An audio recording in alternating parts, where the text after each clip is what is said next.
അതൊക്കെ ഞാൻ പറയാം. അതൊക്കെ ഇവരുടെ ഹെഡ് ഓഫീസുമായി ബന്ധപ്പെട്ടും കേന്ദ്ര മന്ത്രാലയവുമായി ബന്ധപ്പെട്ടും ചെയ്യേണ്ട കാര്യം. നമുക്കൊരു തീരുമാനം ഇപ്പം ഒരു മന്ത്രിയാണെങ്കിലും ഇപ്പം തന്നെ അങ്ങനെ ഒരു തീരുമാനം എടുക്കാൻ എനിക്ക് പറ്റില്ല. കാരണം അത് ഒരു സ്ഥാപനമാണ്, ഉത്തര മലബാറിലെ ഒരു സ്ഥാപനമാണ്. താങ്കൾ സൂചിപ്പിച്ചതുപോലെ കണ്ണൂരിലേക്ക് മാറ്റാൻ ശ്രമം നടന്നിരുന്നു. അത് 5-6 വർഷം മുമ്പാണ്. ആ സമയത്ത് നമ്മളൊക്കെ അതെങ്ങനെ പോകുമെന്നാണ് പ്രതീക്ഷിച്ചത്. പക്ഷേ പല കാരണങ്ങളാൽ പോയില്ല. അത് നമ്മുടെ മാത്രം പരിധിയിൽ ഒതുങ്ങുന്നതല്ലാതെ ഞാൻ അതുകൊണ്ടാണ് നേരത്തെ പറഞ്ഞത്, നമുക്ക് ഇത് ബന്ധപ്പെട്ട കേന്ദ്ര മന്ത്രാലയമുണ്ട്, പിന്നെ ഹിന്ദുസ്ഥാൻ പെട്രോളിയത്തിൻ്റെ അധികൃതരുണ്ട്. അവരുമായൊക്കെ ബന്ധപ്പെട്ട് ഇവിടെ ഒരു ഉത്കണ്ഠ ഉണ്ടാകുന്ന വിധത്തിൽ പ്രവർത്തനം മുന്നോട്ട് കൊണ്ടുപോകാൻ സാധ്യമല്ല എന്നുള്ള വിവരം അവരെ അറിയിക്കുന്നതിനുള്ള നിലപാട് ഞങ്ങൾ സ്വീകരിക്കും. ഉണ്ട്. അത് അവരെ കമ്മ്യൂണിക്കേഷൻ ഗ്യാപ്പുണ്ട്. നിൽക്ക് ഞാനുണ്ട്, ഞാൻ പോകുന്നില്ല. ഞാനെവിടെ പോകാൻ?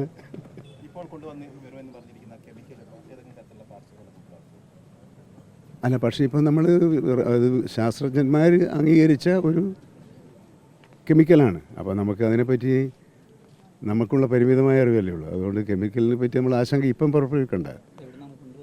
ബോംബെയിൽ നിന്നാണ്, ഇവരുടെ ഹെഡ് ഓഫീസ് തന്നെയാണ്.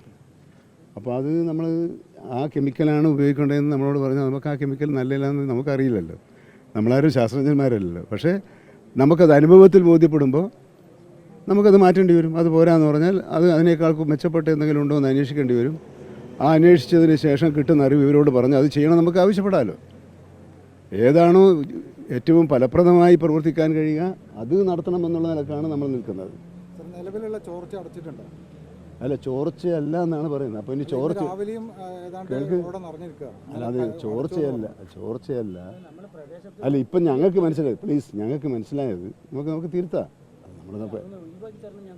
ഏതാ അത് ക്ലീൻ ചെയ്യണ്ടേ? ക്ലീൻ ചെയ്യുക. പിന്നെ അല്ലാതെ എന്താ അതിന് പറ്റുക? അത് ക്ലീൻ ചെയ്യാതെ നിങ്ങൾക്ക് ചെയ്യാൻ പറ്റുക?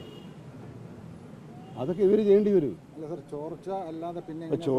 ചോർച്ച ആകണമെങ്കിൽ ടാങ്കിൻ്റെ അകത്ത്, സിമൻറ്റ് ടാങ്കിൻ്റെ അകത്ത് മറ്റൊരു ടാങ്കാണ്, ഈ സ്റ്റീലിൻ്റെതാണ്. ഇപ്പോൾ ചോർച്ചയാണെങ്കിൽ അത്ര ശക്തിയിൽ വരുമില്ല, അല്ലെങ്കിൽ വലിയ ക്രാക്ക് പ്രത്യക്ഷപ്പെടണം. ഇപ്പോൾ അത് കാലിയായിട്ട് കിടക്കുമ്പോൾ ക്രാക്ക് പ്രത്യക്ഷപ്പെട്ടില്ല എന്ന് പറഞ്ഞു. പക്ഷേ ഞങ്ങൾ ഉദ്ദേശിച്ചത് ഉന്നതതല ഉദ്യോഗസ്ഥന്മാരുടെ പരിശോധനയ്ക്ക് ശേഷമേ അത് സ്ഥിരീകരിക്കാൻ പറ്റുള്ളൂ. ടാങ്കിൽ ഇപ്പോൾ ഇല്ലെന്നാണ്. കാരണം നമുക്ക് ഇറങ്ങിപ്പോയി നോക്കാൻ പറ്റില്ല. നമുക്ക് കിട്ടിയിരിക്കുന്ന റിപ്പോർട്ട് അതാണ്. പക്ഷെ നമ്മൾ അതെ അണ്ടർഗ്രൗണ്ടാണ്.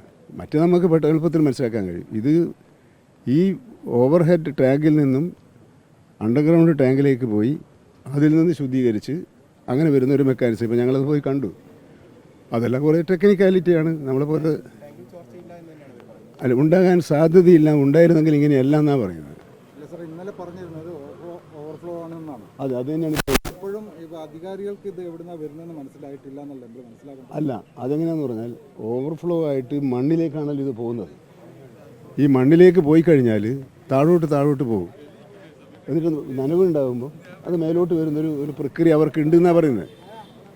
ഇതെല്ലാം ഞാൻ പറയും, ഇതെല്ലാം സാങ്കേതികത്താണല്ലോ.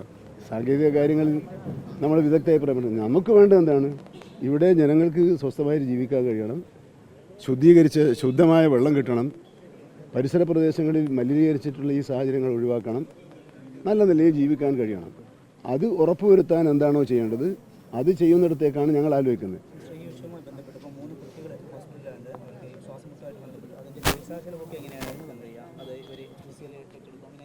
അല്ല, അത് നമുക്ക് അവരോട് സംസാരിക്കണം. പറഞ്ഞിട്ടുണ്ടോ?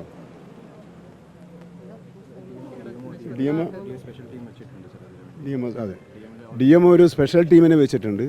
ആ തരത്തിലുള്ള എന്തൊക്കെ കാര്യങ്ങളാണ് ചെയ്യേണ്ടതെന്ന് പറഞ്ഞാൽ ആ കാര്യങ്ങളും ചെയ്യാൻ അവർ ചെയ്യേണ്ടി വരും. അതിലിപ്പോൾ അങ്ങനെ പറഞ്ഞാൽ പറ്റില്ലല്ലോ. നമ്മുടെ ഒരു നാടിൻ്റെ ഒരു ആവശ്യമല്ലേ. അപ്പോൾ ആ നാടിൻ്റെ ഒരു ആവശ്യത്തോടൊപ്പം നമ്മൾ ക്രിയാത്മകമായി പ്രവർത്തിക്കുക. ഇത് പോസിറ്റീവായിരിക്കണം. നമ്മൾ ചെയ്യുന്നത് വളരെ പ്രാക്ടിക്കലായിരിക്കണം, ക്രിയാത്മകമായിരിക്കണം, സമാധാനപരമായിരിക്കണം. ഇപ്പോൾ നാളെ ഒരു ടീം രാവിലെ വരും, കൂടിയിരുന്ന് ആലോചിക്കും. മീഡിയമും കളക്ടർ ഇന്ന് രാത്രി ഉണ്ടാവില്ല, നാളെ ഉണ്ടാവില്ല.